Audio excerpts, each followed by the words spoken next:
All right, everyone. Thank you all for waiting. We're going to get started.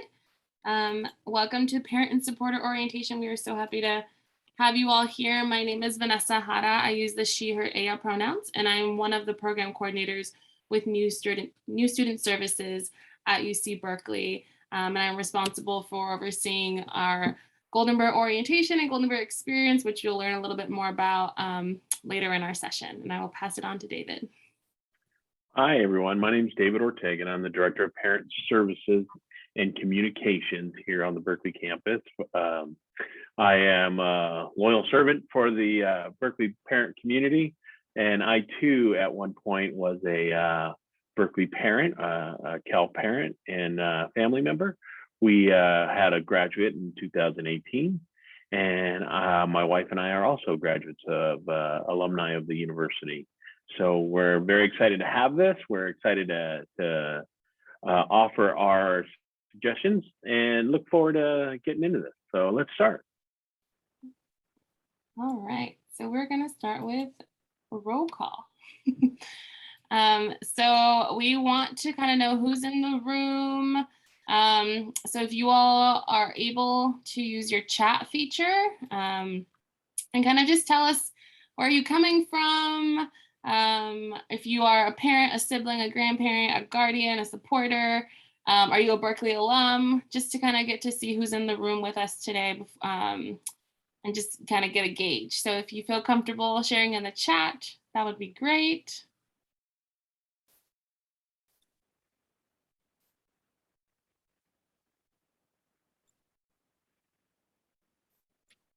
Nice. All right. Junior transfer. Nice. Exciting.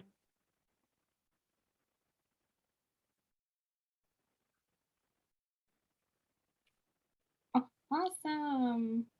That's great. It's a lot of transfer students. Yeah, that's fantastic.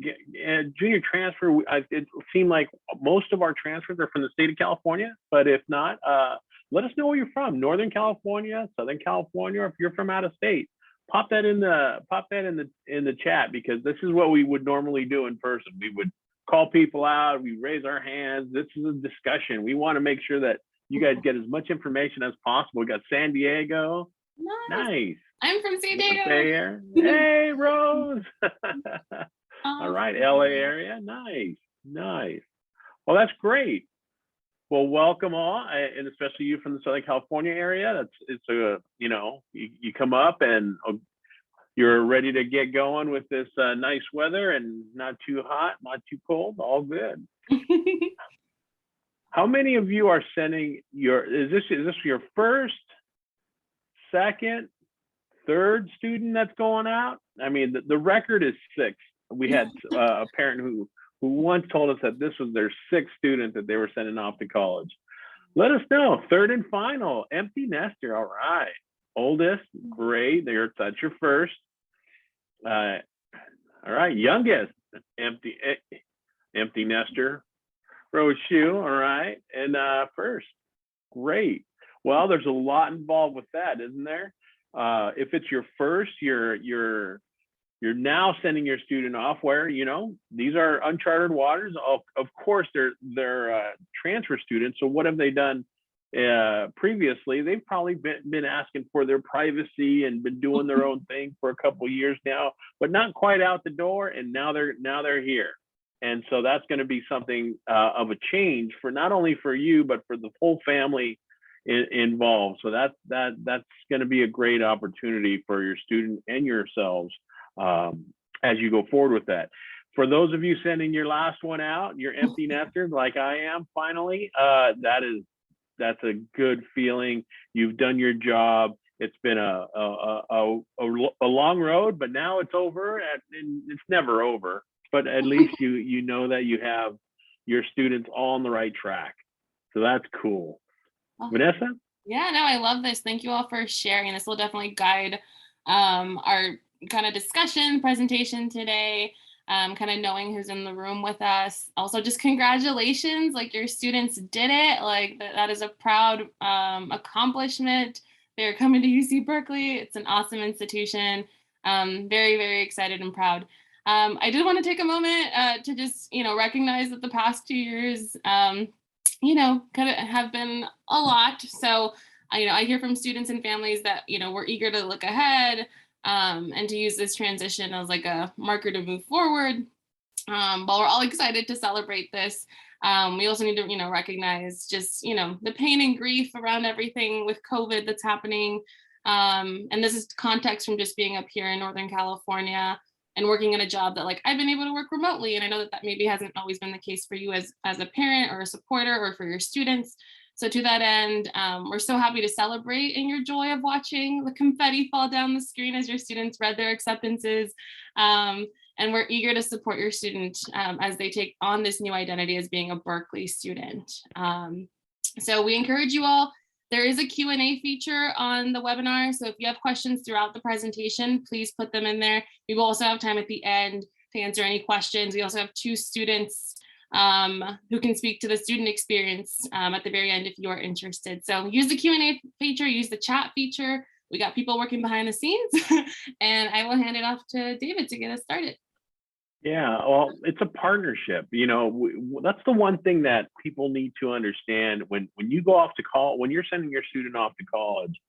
The university's been here for over 150 years. We've done this before. So we have an understanding of what needs to happen, what your student needs, and how it goes about doing.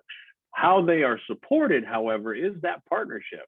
The university is going to do everything in their well-being to make sure that they take care of the students' well-being and also their academics and everything that they have to make sure that it's a good experience. We want to make sure that our professors have a great experience and their opportunity to help the students. So between the staff, the faculty, and also the parents, you guys are the link. You guys know your students the best of anybody.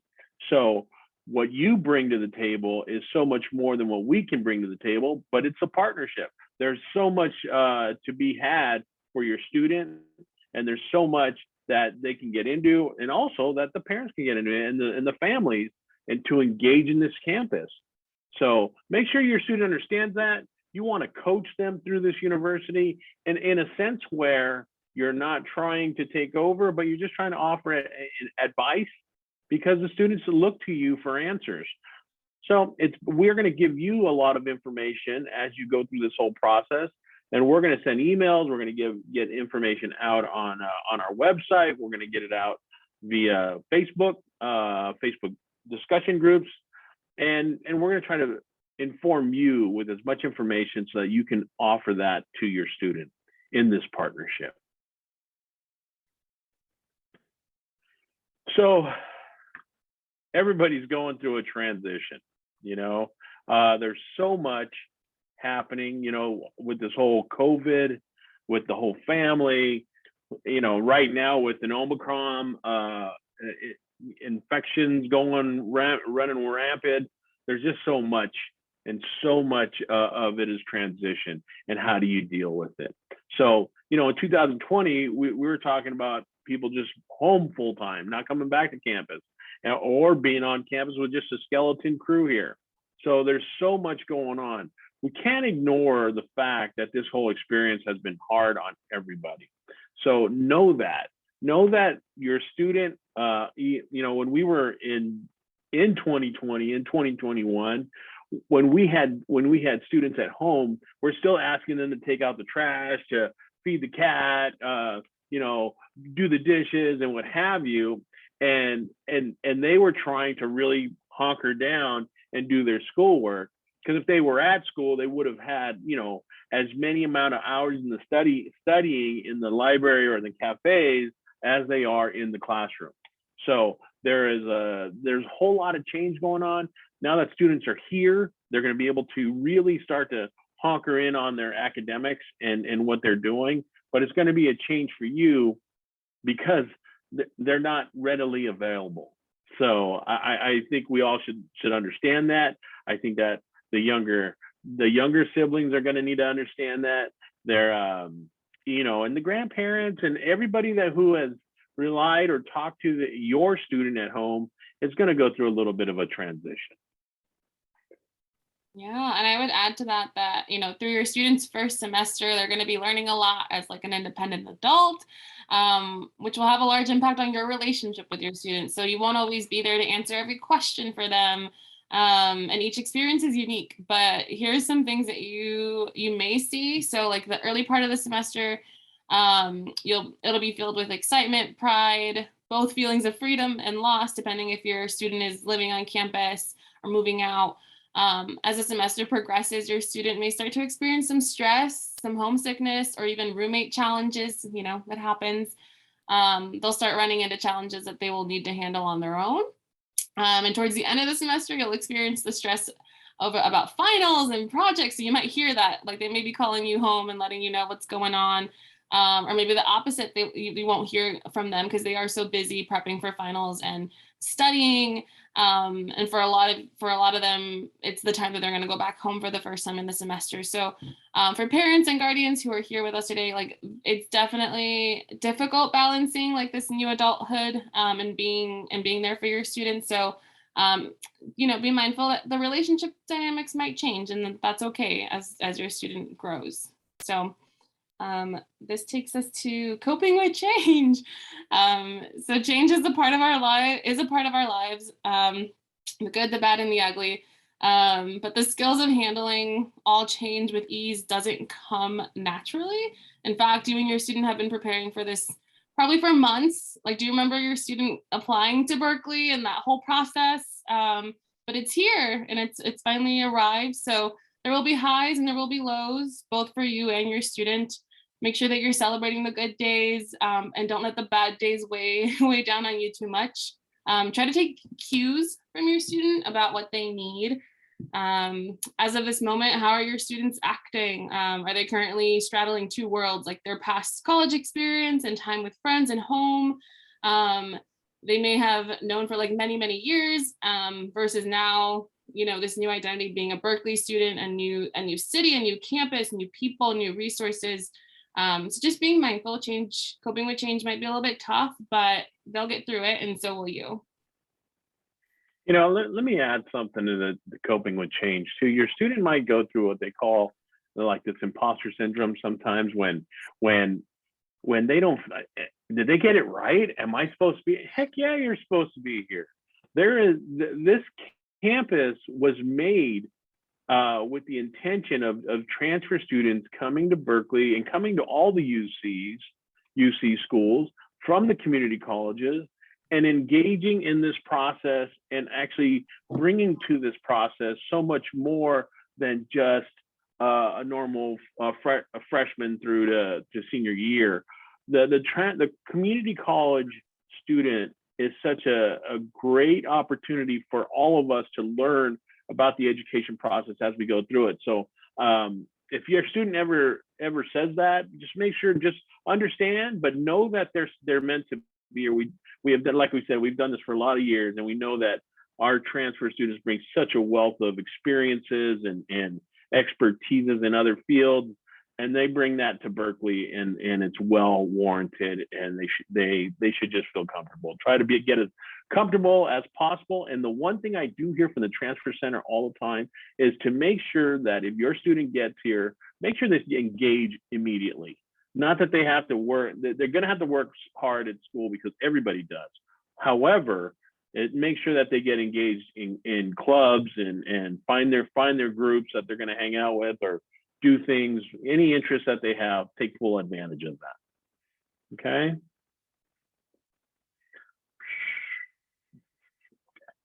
All right. So this is my section. I'm a former coach on the Berkeley campus, and I love this section because I sincerely believe that this whole process is similar to coaching. Like when you're coaching a student athlete on the campus or at anywhere you're coaching.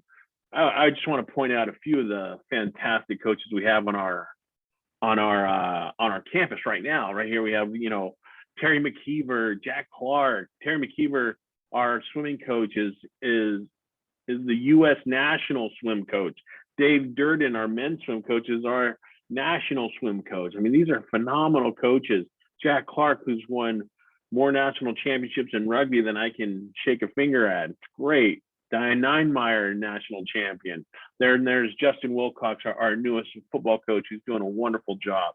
And one of the things that they do as a coach, and why we use that as a metaphor for parenting, is because you're going, as a coach, we ask you to look at the very minute details about how to get things done, or maybe setting the process for how your student gets their whole education done, from ABCs when they're just a little tyke, all the way up through what AP courses they're taking, where they're applying to college, what SAT prep or what they're going to do.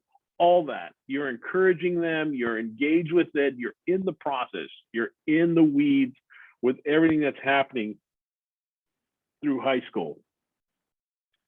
And so now what happens is there's a pivot, because your student is now going away to school, and although they've been to community college, now they're gone. They're not coming home for a meal here and there, and you're not seeing them as much as you will then. So now it's a pivot. And so what we say is, be the coach, but go from being a practice coach in the weeds with everything to being a competition coach. And one of the things that makes our coaches so fantastic is that they do all their coaching in practice. So in practice, we're going to be working so hard on all the issues and all this, which way to move your arm, which way to do this, blah, blah, blah. But when it's competition time, you don't want to be that coach that's always yelling at the student that's on the field, and they're looking back and forth trying to figure out, who should I be listening to? Should I do this? Should I do that? And then all of a sudden they just kind of melt down. So what we say is, let them go, let them utilize the information that they know, because they practiced this before at their community college and also in high school. Let them go and do their thing. And as they go, they will come to you when they need help, and you'll be there. We all will be here for them. But it's being a competition coach and saying, hey, go do your thing. And the most important thing you tell them is, I trust you. You know this. You have this. Go out there and do your thing. And when you do that, it empowers them to get onto this campus and take full advantage of it. That's how we say, be a coach.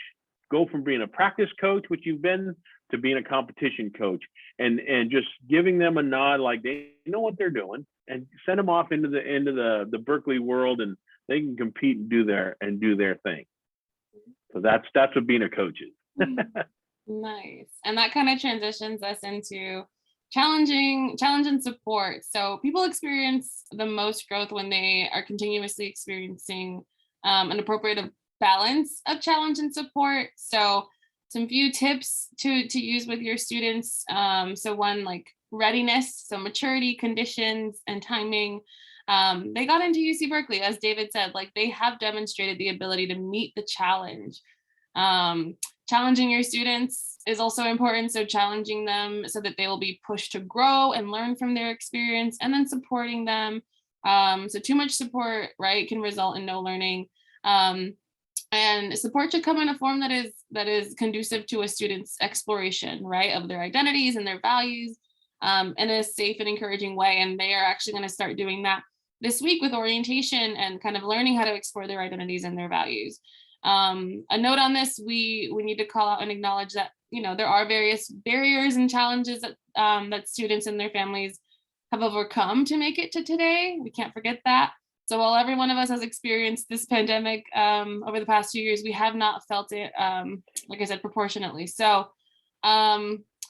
Berkeley, we have different levels of support to get to this moment, and and they're there for a reason. And your students are going to be learning about them through orientation. And what does that look like?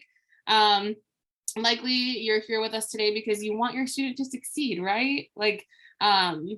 And there's some tips that we have for you all based on knowledge that we've learned about. When you enter a new environment with greater expectations, there is a pressure of going to the number one public institution in the world is pretty, that comes with its own set of pressures. So we encourage you all to kind of find that right balance of challenge and support with your student. When your student runs into difficult situations during the year, definitely challenge them to come up with solutions on their own instead of being, their go-to to have all the answers, and give them guidance and direction. So point them to the right staff and faculty. We have so many resources, and we really, really want them to take advantage of that while they're a student up here. All right. And also with that, you're gonna see that your students gonna learn so much about themselves, learn so much about this campus. And what Berkeley has is Berkeley has so many resources for our students that we have so much for them, but they're not gonna go and wake them up out of bed and give it to them.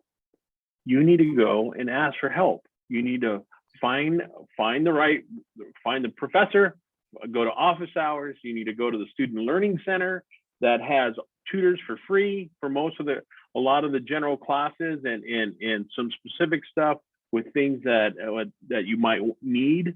But utilize the resources.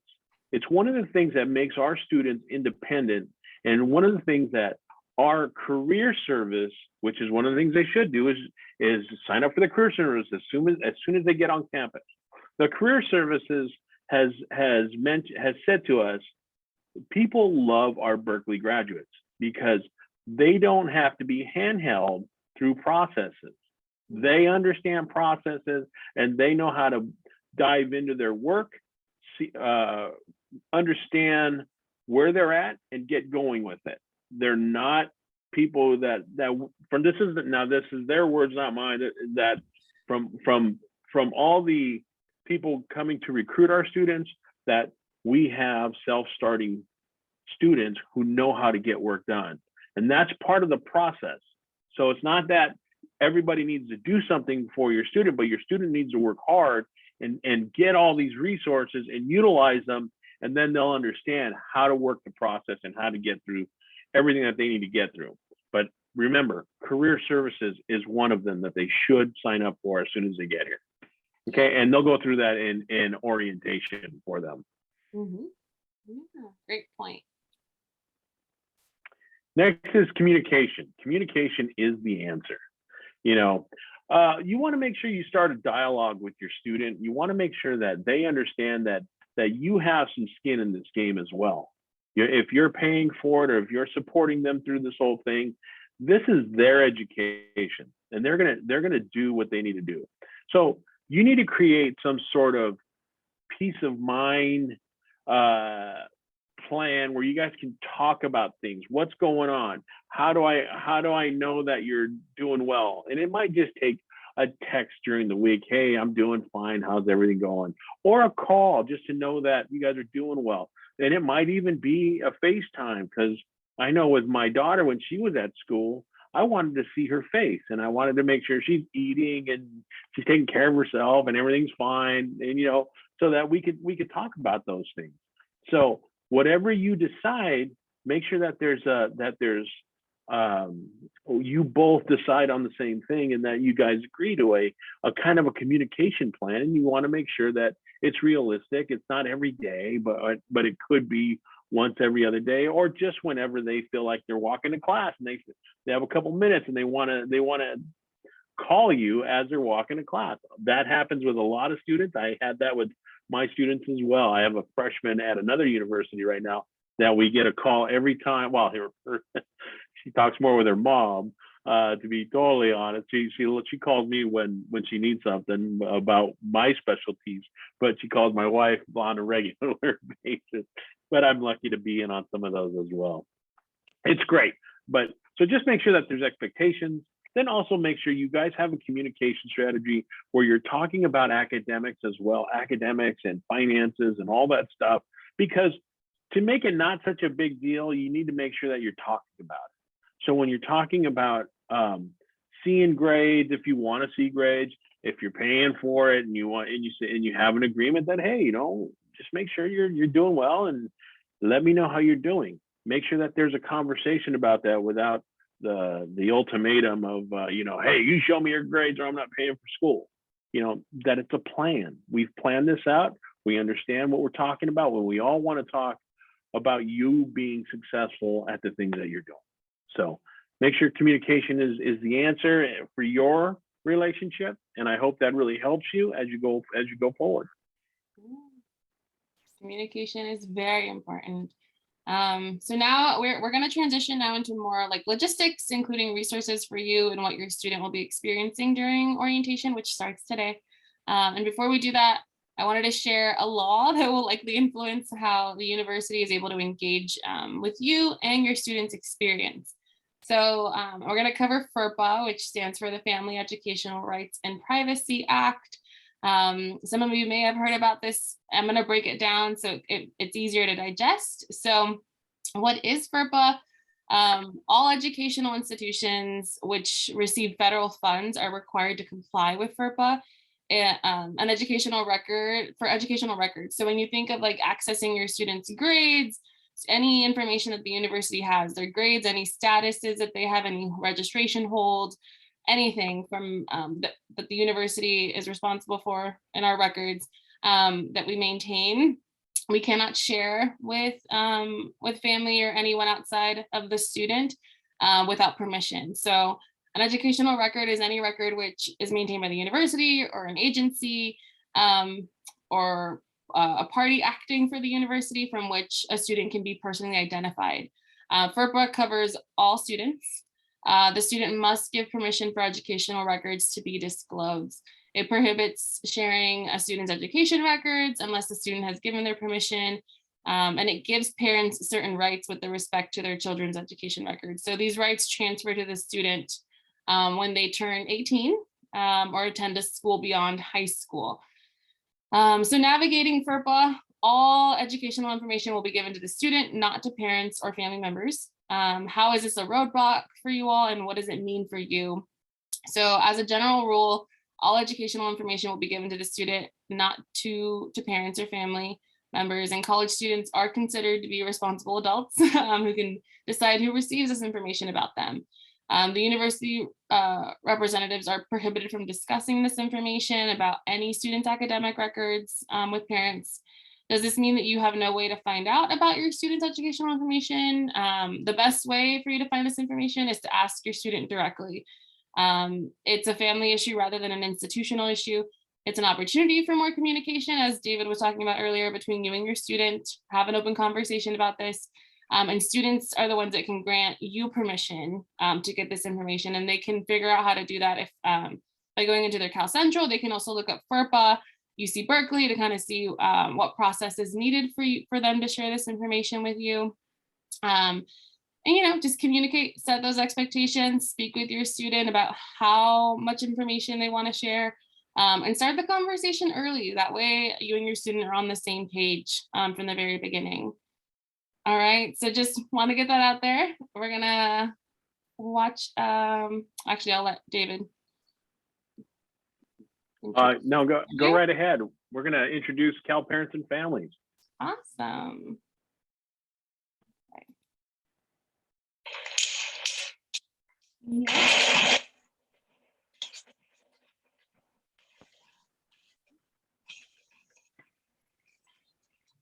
You not hear that? Can't hear it. Okay, let me share audio. 1 second.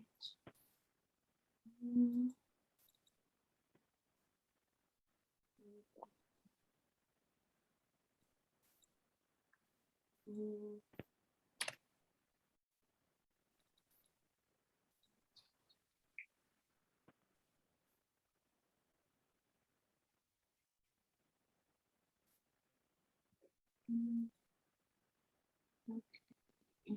Share sound. There we go. Okay.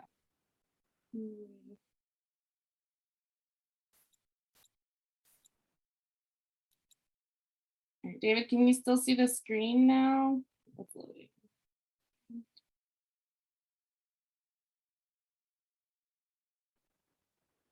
Do you see the screen? Yeah, we're good. And audio.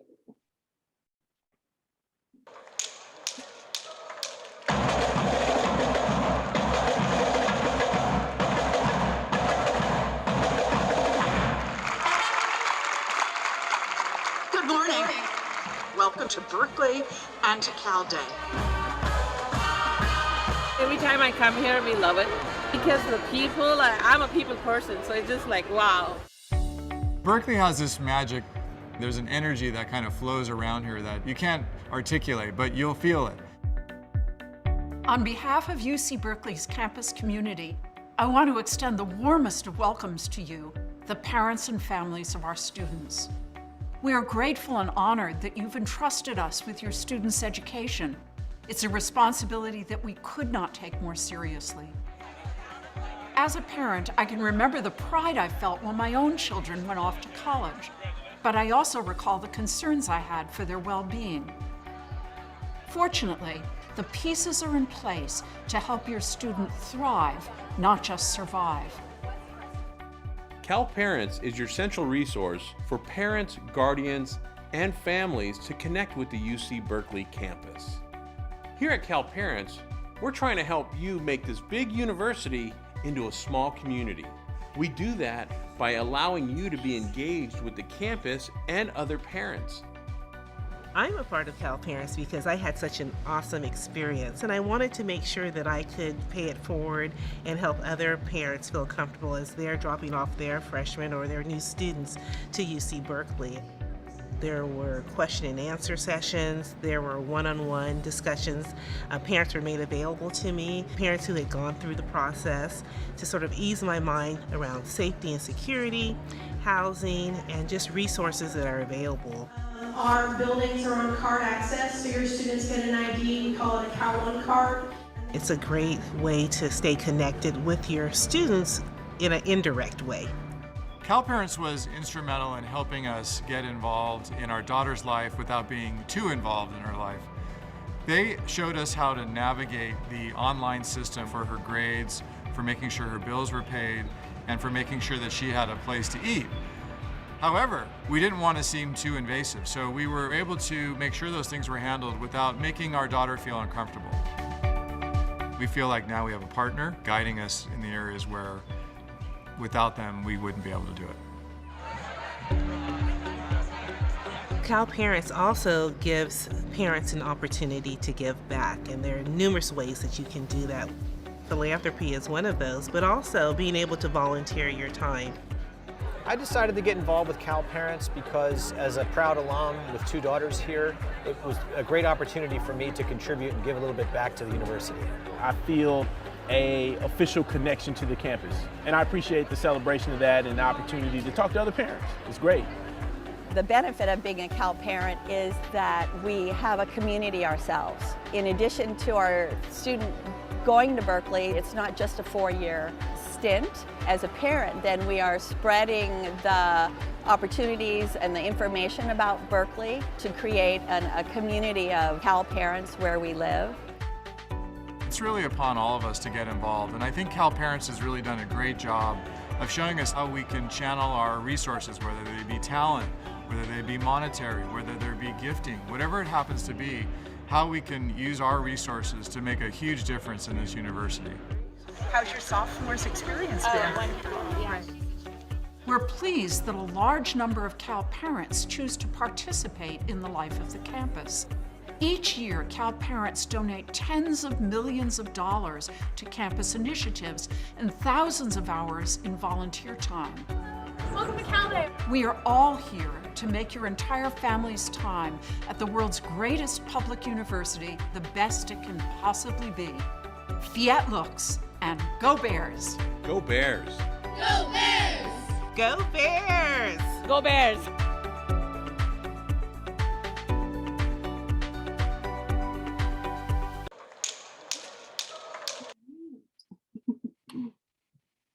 Go Bears. Mute myself. Go Bears. Yeah, that's a great video. I love that introduction. I believe that still entails what we do here at CalParents and Families. We have since changed our name because we want to be a little bit more inclusive to everybody in the family. So what we do is we have an opportunity for parents to, look to CalParents and Families as the central resource for connecting your undergraduate family with UC Berkeley. I mean, that's really the gist of it. We want to make sure you're empowered so that you can have as much information necessary to successfully help your student navigate this Berkeley campus. We also want to make sure you have an opportunity to either support the university with your time and talent and volunteer hours, or if you want to be philanthropic, and if you have a soft place for higher education, the University of California, Berkeley is probably the best place that you want to put that money and support in a philanthropic way. It's very important that we support these great public institutions, because they are who are looking for the public answers. We're trying to, our campus, and I'm going to say one quick thing here. It's phenomenal. We have Nobel Prize winning scientist Jennifer Doudna, who's phenomenal, right? She's working on the CRISPR gene editing and that whole patent, and she's phenomenal. But did you know that when COVID started and we were looking, there weren't enough places that could test and do the testing process for COVID testing? She pivoted her whole lab to make sure that the Berkeley campus, when they needed testing, could have testing, and was helping the community by pivoting a big part of her lab to make sure that we had what we need to test and to try to keep the coronavirus in check on campus. I mean, that's what Berkeley does. That's an example of how we are interested in the public good and solutions for the public. So with that, I always say, if you have money that you're going to donate somewhere, we ask you that you look to the university, because this is a place that is really working for the betterment of our society. So that's CalParents and Families in a nutshell.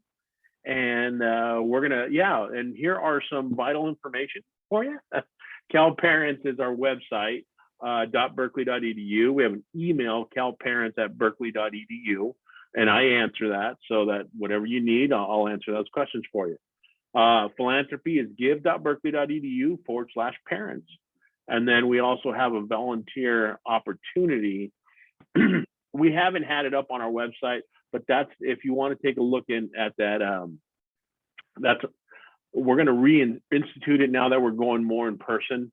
Because when we were not in person, we were getting a lot of people, but we didn't have anything for anyone to do. So now that we go back, we're going to start looking for more ambassadors to help us at university sanctioned events. So look forward to that. All right, next up is our important dates for the spring semester. As you might have seen, your financial aid probably dispersed on the 10th.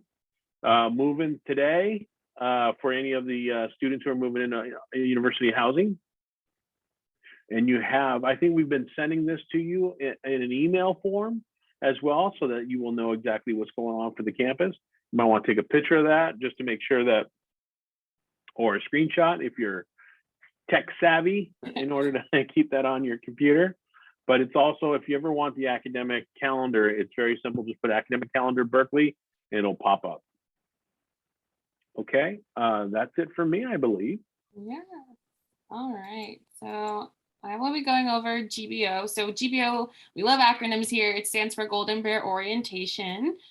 So your students have already completed 2 portions of the Golden Bear Experience, which is what our office, so New Student Services, we oversee the Golden Bear Experience. 2 of those parts were fully virtual. They've always been virtual for our department. They were Golden Bear Advising and Golden Bear Prep.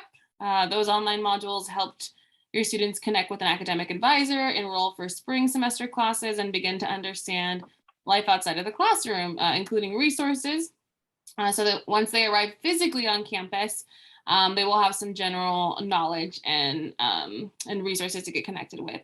GBO is built upon what we know students need to have a successful transition, which is connection to peers, navigation to staff who will serve as a permanent resource, and then connecting them to the Berkeley campus and the surrounding community. So for spring 2022, GBO will be fully virtual, and there are multiple reasons for this. Originally, orientation was planned to be in person, and as of last Tuesday, we were informed that we would have to transition to fully virtual for multiple reasons, mainly health and safety around COVID, and planning to start the semester virtually. So right now, classes are going to be virtual through January, and campus will update students if that changes or when we'll be able to physically be back on campus. So I wanted to briefly just go over what your students going to be experiencing starting today. I have 3 different schedules. The first one is the transfer sample schedule. So majority of you said that your students are junior transfers, which is awesome. They actually will get specific transfer programming for them. So they get to attend an alumni mixer virtually where they get to meet Berkeley alum in the industry that they're interested in going into, which is awesome. Start networking right off the bat. And the career, they'll also get to meet with the Career Center and learn about their resources.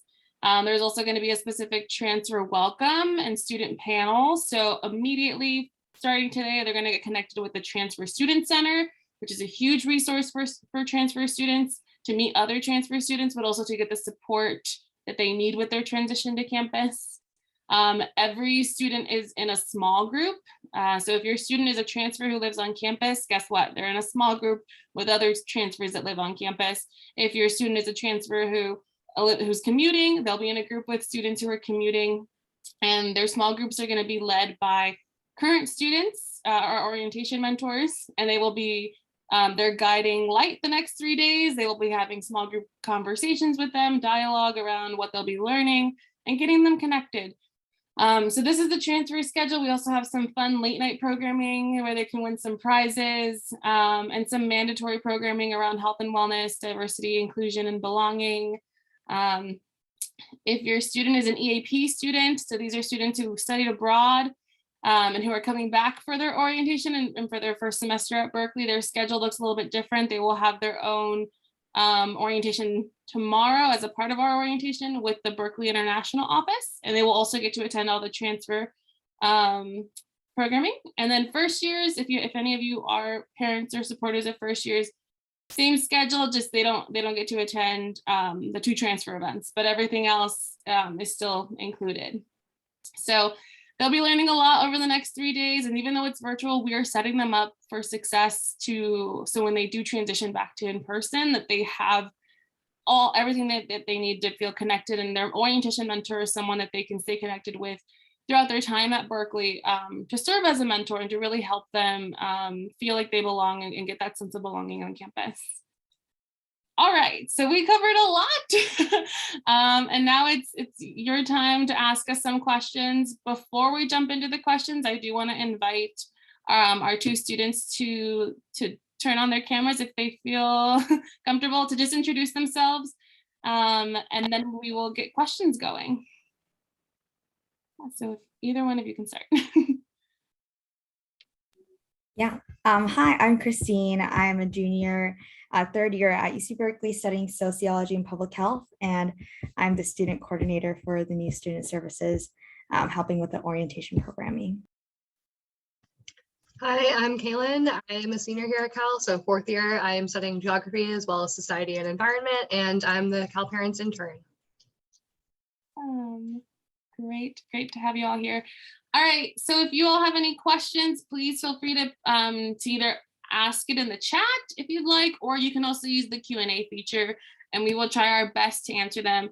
I will say there's more information on our website about specific campus resources. So if you want to know more about housing, financial aid, university health services, the office of the registrar, and like enrollment and all that fun stuff, it is all on our website. It is also offered with Spanish and Chinese subtitles if that is something that you need.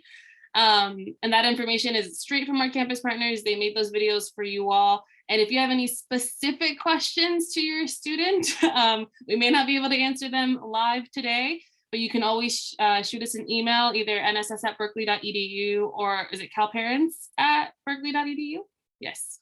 So if we can't answer your question here, definitely email us and we'll get you connected. Yeah. All right. Our first question is in. Yay. To each of you, what advice would you give a transfer student that's starting right now in January? I can answer real fast, just off the top of my head. I have a lot of friends who are transfer students. The geography department, oddly enough, has tons of transfer students, so I have so many classes with them. The biggest advice I'd say is just make sure you get involved in something that is fun for you. I feel like a lot of people try to do things that are primarily academically oriented or career oriented, but also make sure that you're connecting with a community that's actually fun for you and that you're doing something to take care of yourself as well. Like, I know everyone tries to cram so much into those 2 years, so make sure that one of the things you're cramming in is just fun. Yeah, I can also answer this question. And I think I also have friends who are transfer students and have met a lot of amazing transfer students through the orientation program. And I think one thing that I would advise is to really get connected with people who can give you the right resources. I know my friend actually took this course called Berkeley Connect, which I didn't really know freshman year. But in your first year, what you can do is take this like small course that's just not for graded, but I think you can take it pass, no pass, but you can work with, you'll be paired with a mentor who like is in your field or someone who has the same like career goals or aspirations as you. And I think opportunities like that where you can speak to people who can give you the right resources can help you really start off land running and embark your journey in the right way.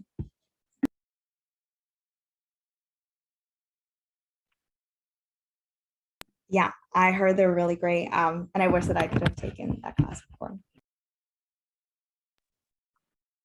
right, second question. Other than on campus, where are your favorite places to eat? Oh my God, there's so many. Berkeley is so cool in the sense there's just all of the food that you could possibly want, like walking down the street. God, there's so many good restaurants. And we're also right next to Oakland, which also has a fantastic food scene in San Francisco. Favorite food places, I just really like to try a bunch of new stuff. I have really been liking Ethiopian food lately. Like that's like, I've been eating at every Ethiopian restaurant I can possibly because it's so good. So it's not directly answering the question, but just try a bunch of new stuff because there's literally any type of food that you would want. Some restaurants off the top of my head to recommend, just for like close to campus but not on campus. Sliver, classic. Berkeley Thai House is very good as well. Pho K&K is also very good, although I think Saigon Express is better if you're interested in pho near campus. Yeah, also tons of different coffee shops. God, there's such good food. Like literally anywhere you go is gonna be fantastic. Yeah, I would second that. Sliver is like really great, very cheap and really good pizza. They have like a pizza of the day with like really unique ingredients. I mean, it's always very yeah, it's always enjoyable. And then Thai is really good. It's the best Thai food I've ever had. And Italian homemade in Elmwood. I think Elmwood is a really great place to visit. So I would recommend those. All right, we have 2 more questions here. First one, any favorite decal courses?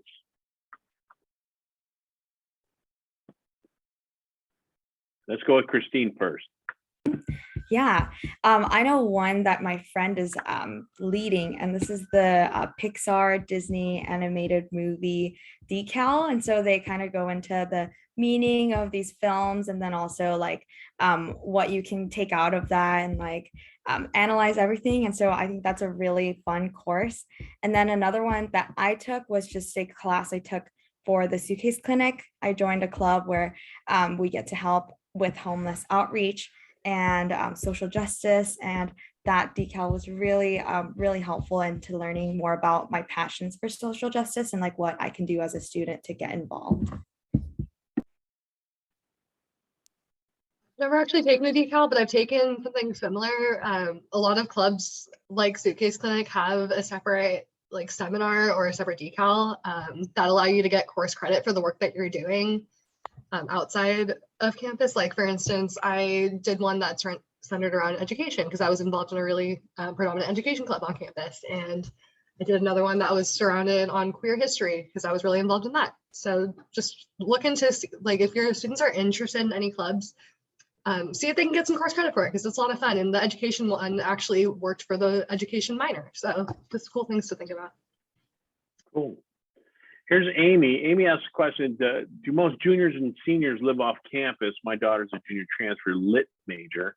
and has an off-campus apartment? Usually, I think the university would offer housing, on-campus housing for the first year. And so after that, students would go into off-campus housing. I know that transfer students are also offered on-campus housing. And so there are many who are on-campus housing for their first year as transfer students. But I think both work well, and it depends on your student and what the university is offering at that year. Yeah, I was able to get on-campus housing every year except for this year. So it is totally up to you, and it does depend year to year. I think this year, just because of COVID and everything, more people didn't have the capacity to look for apartments. So there are a lot more people who applied for on-campus housing, but totally depends. I was able to get it pretty easily though, for the most part. And I know from my experience with my student, he, right after his freshman year, he was in the residence halls, and right after the residence halls, he decided that he was going to stay in an apartment, got his apartment with some of his buddies, and they stayed there for 3 years, and then graduated, and then passed it on to the next student. So yeah, it's not that hard. It seems hard if your student is not engaged in the process, but if they're engaged in the process, they will find it. They will find exactly what they need. Next one, suggestions on campus jobs. Yes, I can tackle that. So there's a great opportunity on campus called work study if you do have financial aid, where you can be paid on campus working as an admin person, or helping support other offices on campus, or even doing some research.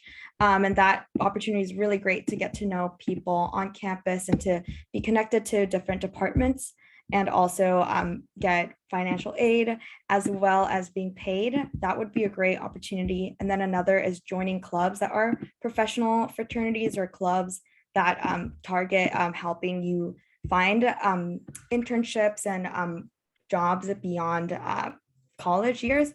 And so those would be really helpful into learning more about what it means to have a resume, how you can build it up, and how you can do interviews much better and get the kind of career that you are hoping to get.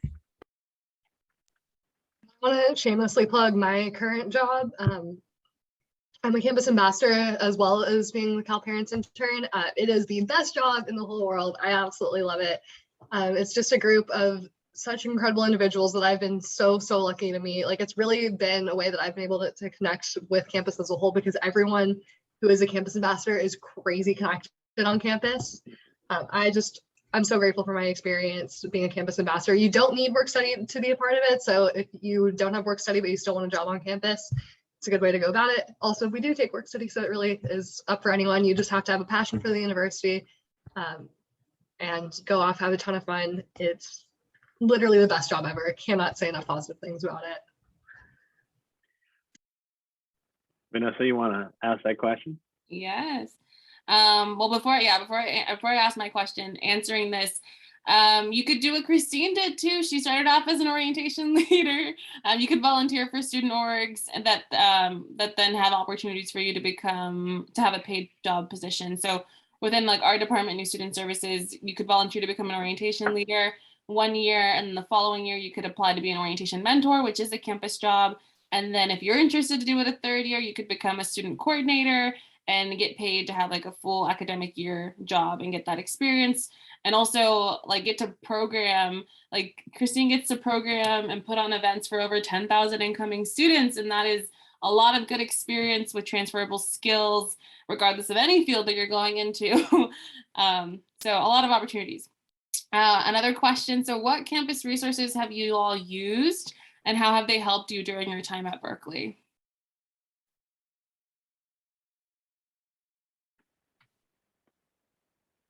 I would say that clubs, getting involved with student organizations, have been really helpful in learning more about what other students are doing to really get to know what they're passionate about and how they can get involved within their college years.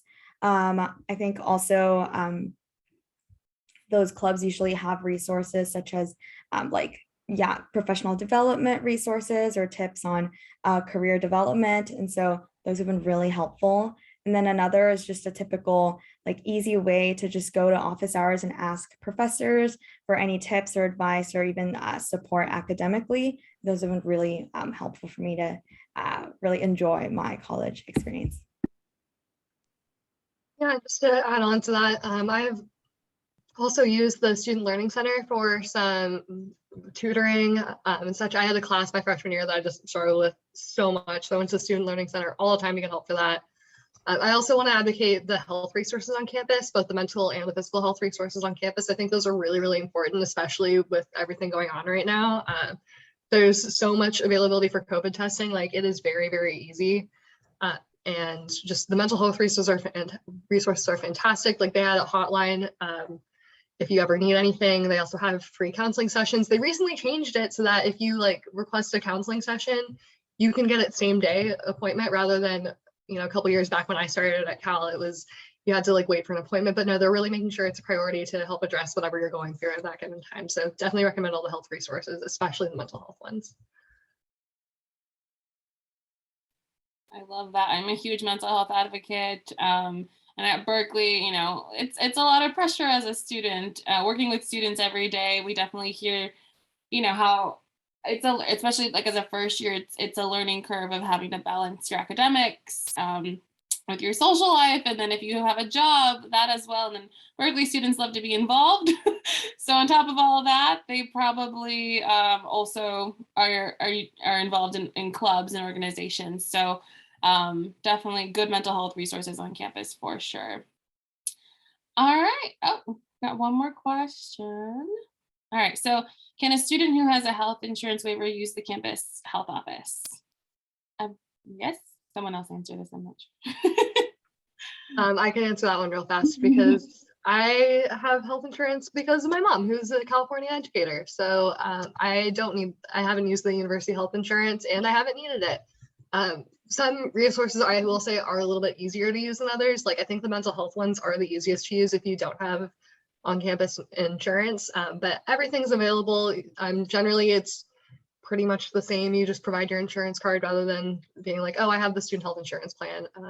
And there's so many doctors in the Bay Area as well. Like that's one of the cool things about being in Berkeley is that there's so many other options that if for whatever reason the university office for like one particular thing doesn't quite work for you, there's so many other options. The other thing is, so I work on the Berkeley campus, as you can tell, and my student didn't use our insurance and went directly to the tank center the one time he caught the flu and really needed some antibiotics and what have you. So he goes to the tank center and it was pretty cheap.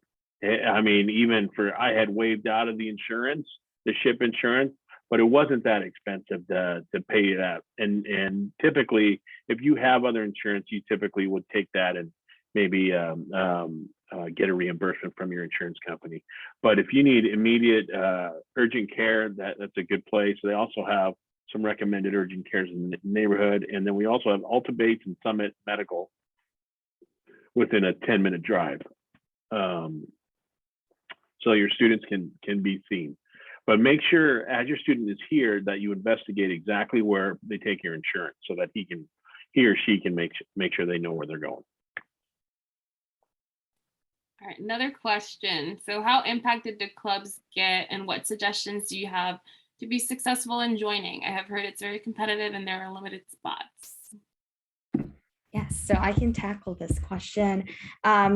So Berkeley is very unique in that we do have applications for a lot of the clubs that we host in Berkeley. But I think one thing that I would suggest is just making sure that you apply to clubs that you really are passionate about and not a means to an end. I think in a lot of ways, clubs can be something that we feel like, oh, I have to be in a consulting club to be successful, or I have to do this so that I can, secure my future. But I think having this attitude of like, wow, I'm really passionate about this and I want to do it would reflect in a nice way and would be helpful for students to really be accepted in clubs that they really want to join. And so I think that would be the only requirement to really joining clubs that you really care about.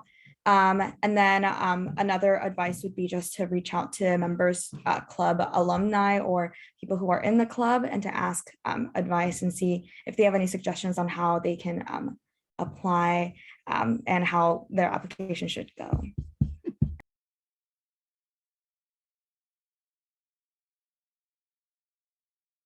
All right, any other questions before we wrap up?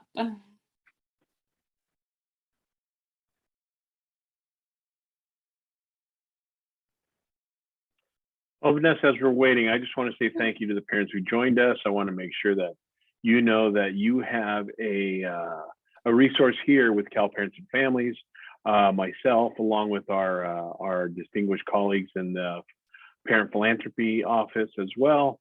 We are all here to help you, as well as everybody's here to help our students and our parents, because this is what we do. This is our university, and we love it.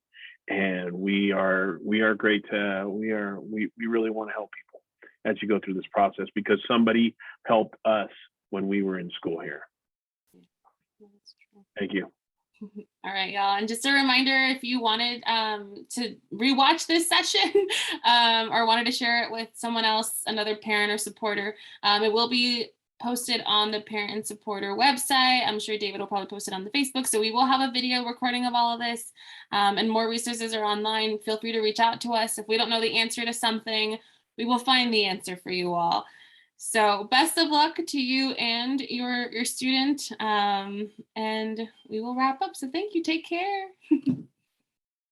And what do we all say at the end of it? Go Bears. Go Bears. Awesome.